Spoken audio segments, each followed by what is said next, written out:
যে বিজেপি নেতারা আসলে এখানে হুলাপাটির জন্য কি বলবেন এই প্রসঙ্গটা কেন? তো যারা, এটা তো একটা সিম্বলিক কথা। তো এটা একটা এত সুন্দর জেলা, সমৃদ্ধ জেলা, শান্তিপূর্ণ উন্নতি হচ্ছে, মানুষ শান্তিতে আছেন। তো এখানে ওই হাতি এসে যেমন ধান ক্ষেত নষ্ট করে, ফসল নষ্ট করে, তো বিজেপি নেতারা এসে শান্তি নষ্ট করেন। তাই হুলা পার্টির কাজ কি? সচেতন করা।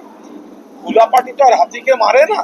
হুলা পার্টি হচ্ছে হাতিকে বলে তুমি চলে যাও, তোমাকে চাই না। তো হুলা পার্টির মতোই হবে যে হুলা পার্টি মানে মানুষকে সচেতন করবে, আর হাতিকেও বলবে তোমরা চলে যাও, তোমাদের চাই না। তো এখানে জঙ্গলমহলে হুলা পার্টি মানুষ এটা বোঝেন যে ভালো কাজ যদি কেউ নষ্ট করতে আসে তাহলে হুলা পার্টি দিয়ে সচেতন করা হয়, তাই জন্য বলেছি। চিরঞ্জিত চক্রবর্তী মুখ্যমন্ত্রীকে জানিয়েছেন যে দাঁড়াতে চান না, অভিনয় আর ছবি আঁকা নিয়ে ব্যস্ত থাকতে। দেখুন, চিরঞ্জিত দা অত্যন্ত সিনিয়র, ওনার বয়সও হয়েছে, উনি অত্যন্ত একজন সিনিয়র এবং অনেকদিন ধরে তৃণমূল কংগ্রেসের বিধায়ক। ফলে এটা সম্পূর্ণ ওনার এবং পার্টির বিষয়। এর সঙ্গে এইটুকু আমি জানি, কোনো ক্ষোভ বিক্ষোভের মিনিমাম সম্পর্ক নেই।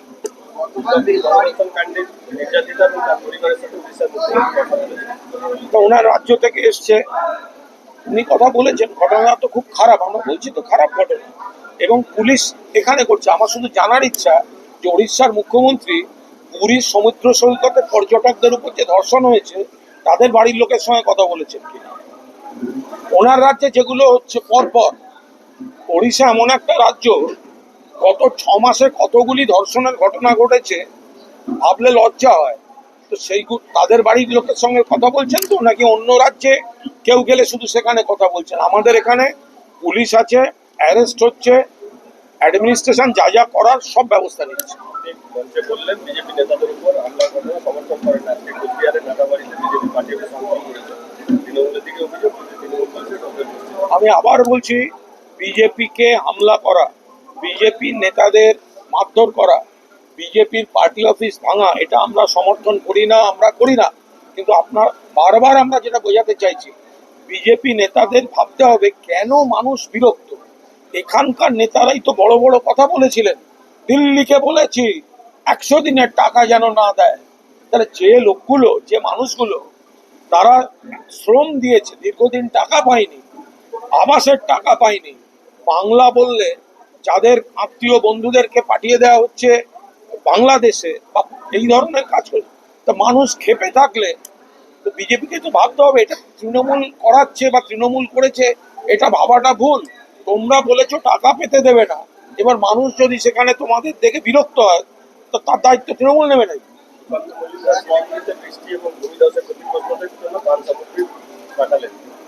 সুকান্ত মজুমদার নাটক করছে, বিজেপির নেতারা নাটক করছে।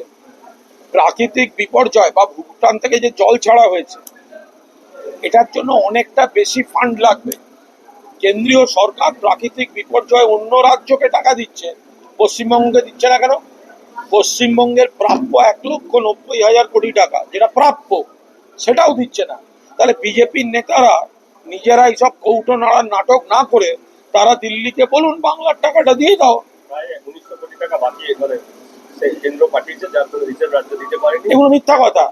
এগুলো দেখুন, আপনারা যদি সুকান্ত মজুমদারের গোটা বক্তৃতাটা আপনাদের মুগ্ধ করে থাকে, এটা আপনাদের প্রবলেম, আমার নয়।